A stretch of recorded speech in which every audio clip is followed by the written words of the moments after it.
I met Dr. Shearer when the program on genetic networks got started.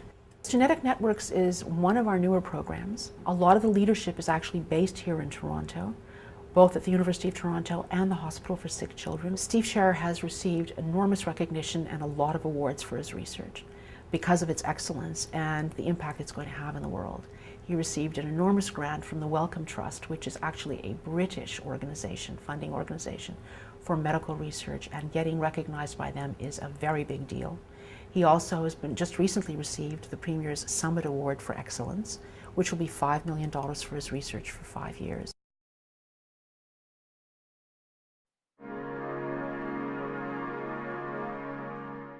Dr. Shearer is an example of something that's really very important about research, and that is the very best researchers, like him, are actually the top of an iceberg.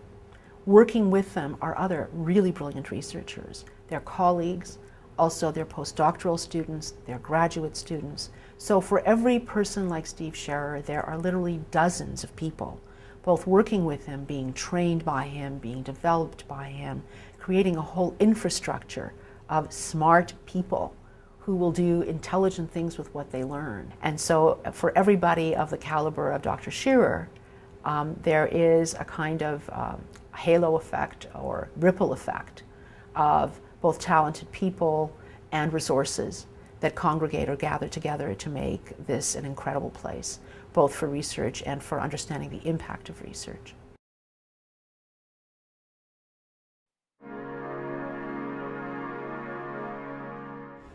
And this is actually one example here.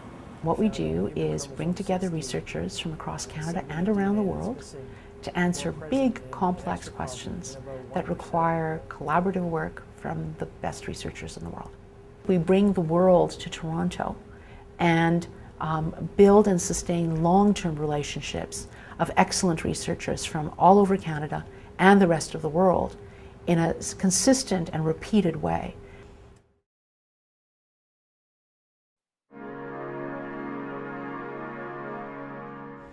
I think the great thing about the city is its variety, and the other great thing about it is its I would say its spiritual openness, if I can call it that. People from all over the world, all kinds of different institutions, universities, arts organizations, all kinds of businesses. You could never get bored.